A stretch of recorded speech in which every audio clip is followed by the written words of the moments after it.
In Vladivostok, far from the political bustle of Moscow, Roman Valerievich Seleznev is born, the son of a student at the Far Eastern Institute of Soviet Trade, Valery Seleznev, who would later become a deputy in the Russian Duma. His childhood is marked by poverty and hardship. His mother, a store cashier, had a fondness for drinking, especially after the divorce. Therefore, Roman spent most of his time alone at home.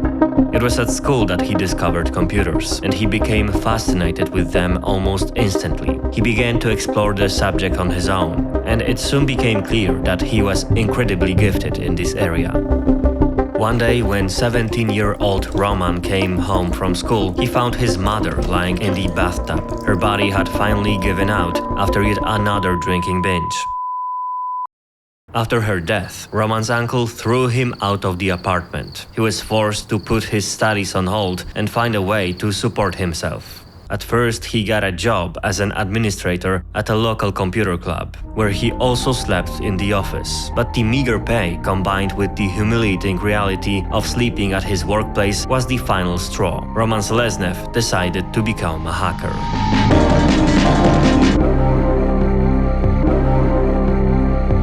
The year is 2003. A hardcore computer enthusiast joins the Carter Planet forum. He begins stealing credit card data and American social security numbers. Under the alias nCuX, he deals in bulk dumps.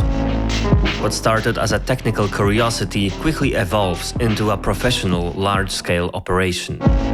Along the way, Roman developed software that allowed him to scan the internet for open RDP ports, a protocol used for remotely taking control of a computer. While this might sound like something that would be heavily secured, at the time no one really cared. Default security settings for the protocol were widespread across the globe, and also incredibly easy to bypass, to break. Many administrator accounts weren't even protected by passwords. Seleznev exploited this vulnerability to gain remote access to numerous computers and extract stored credit card data. He then sold dumps of these databases on the dark web for serious money. In 2008, however, Seleznev stopped being just another ordinary data trafficker. He developed his own full-scale point-of-sale malware. Scripts that he injected into retail checkout terminals in the US, Germany and Australia. Every transaction became a digital time bomb, spitting out the track-to data from the victim's card. But as early as 2005, American authorities were already on his tail, having identified him as nCuX on Carter Planet. On May 19, 2009, US agencies even crossed paths with Russia's FSB. It was announced that the hacker had been identified, with a lot of evidence pointing to a distinctive yet unassuming resident of Vladivostok. But these efforts proved futile. Less than a month later, on June 21, 2009, Roman informed his associates on carding forums that he was ending his operations. Shortly thereafter, he shut down all his accounts and covered his tracks.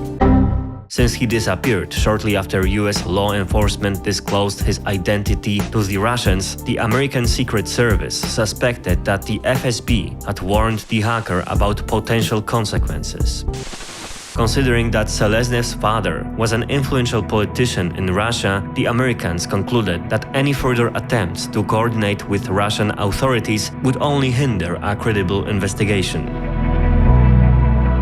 So did he really get away with all of this? Did he just disappear and lived like a king on some sort of thief's retirement fund? Well, that speculation couldn't be further from the truth, because Seleznev came back quickly. He simply changed his aliases to Track2 and Bulba, and under these new names, between 2009 and 2011, Roman stole data from numerous financial institutions, earning at least $70 million along the way. On one of his servers alone, he once collected over 170,000 dumps in a single day, an unimaginable haul for an ordinary thief. This achievement earned him a place among the elite group of illicit data vendors on the site Carder.su. All of this funded a lavish lifestyle. American investigators browsed through countless photos of him surrounded by stacks of cash, riding in expensive cars, staying in luxury hotels, and lounging on exotic beaches. And everything seemed to be going his way.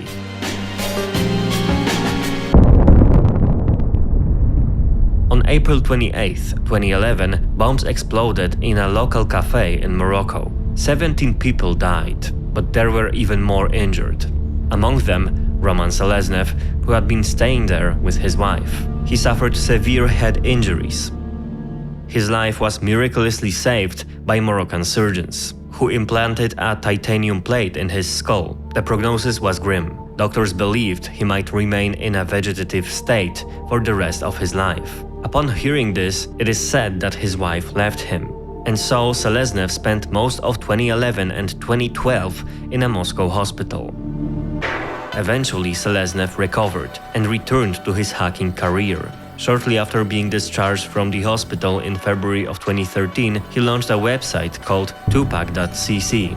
The site closely resembled his previous ventures, but this time, in addition to selling credit card dumps he had stolen himself, Seleznev also resold data obtained from other hackers. According to US authorities, Seleznev created an online marketplace where dozens of well-known hackers sold stolen credit card data. He also conducted research on the criminal history of hacking and stimulated demand for stolen information by creating a site that taught users how to safely use purchased credit card data. By the first half of 2014, tupac.cc had become one of the leading platforms for selling credit card data online.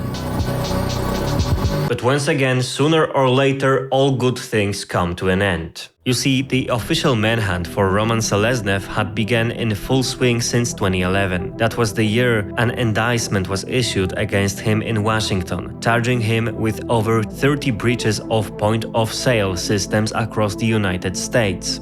But capturing and arresting Seleznev proved to be a prolonged challenge. According to the Russian constitution, Russia does not extradite its own citizens, and the United States had no extradition treaty with Indonesia, where Seleznev was residing at the time. The mission was further complicated by the fact that Seleznev deliberately avoided traveling to any country with bilateral extradition agreement with the US. This situation lasted for years until bingo! In June of 2014, the Americans learned that the hacker was planning a vacation in the Maldives. While the United States didn't have an extradition treaty with the Maldives, the local authorities agreed to assist in detaining Seleznev if they received an Interpol red notice. That exact notice arrived in the early morning hours of July 4th, 2014, prompting Secret Service agents to rush to the Maldives without delay. That evening, Abdullah Mohammed, chief judge of the Criminal Court of the Republic of the Maldives, initially refused to issue an arrest warrant for Seleznev to the local police. However, after the police consulted with the Maldivian Attorney General Mohamed Anil and his deputy Ahmed Usham, permission was ultimately granted. On July 5, 2014, Seleznev was detained at the airport in Male by US intelligence agents in the presence of Maldivian police officers. He was arrested on charges of cyber fraud, hacking, identity theft, bank account intrusions, and causing harm to US citizens and organizations. According to Seleznev, he repeatedly demanded access to the Russian embassy and a lawyer, but his requests were denied. Without consent, he was subject to a personal search and his luggage was also inspected. His mobile phone and laptop were confiscated. On Seleznev's computer, authorities found data from over 1.7 million credit cards as well as search records from the US criminal party search system, showing he had periodically looked up his own name and aliases, including some he no longer used. Investigators also uncovered correspondence from accounts previously linked to criminal activity in the United States. A few hours after his arrest, Seleznev was flown by private jet to a detention facility on the island of Guam. After an initial court hearing in Guam on July 31st, 2014, he was transferred to Seattle, Washington, on the US mainland. And how exactly did the Russians react?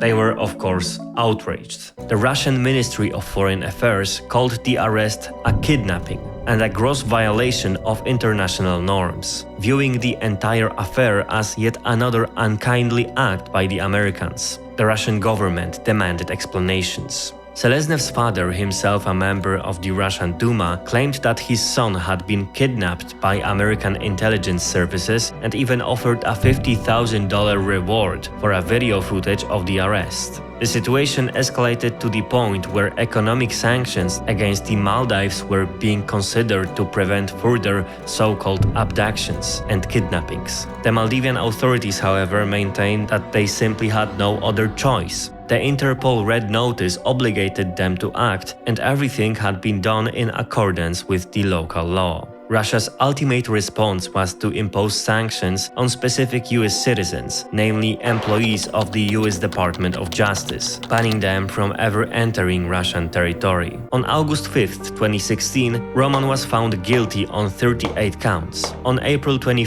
2017, Judge Steve C. Jones delivered the sentence: 27 years in prison, the longest sentence ever handed down in the United States for cybercrime. Stole and sold millions of credit card numbers, defrauding victims of more than $169 million. In November of 2017, Roman also pleaded guilty to laundering over $50 million and stealing $9 million from banks. Judge Jan P. Cronin added another 14 years to his sentence. In the winter of 2018, he was transferred to the Butner Federal Correctional Complex in North Carolina. His father, Deputy Seleznev, began plotting magical escape plans, but the walls of American prisons are immune to this sort of influence. On August 1, 2024, in a major prisoner swap, over 26 people were exchanged between Russia and Western countries. And so Roman walks free and returns to his motherland, Russia. Upon the landing on the airport tarmac, he is greeted by none other than Vladimir Putin himself.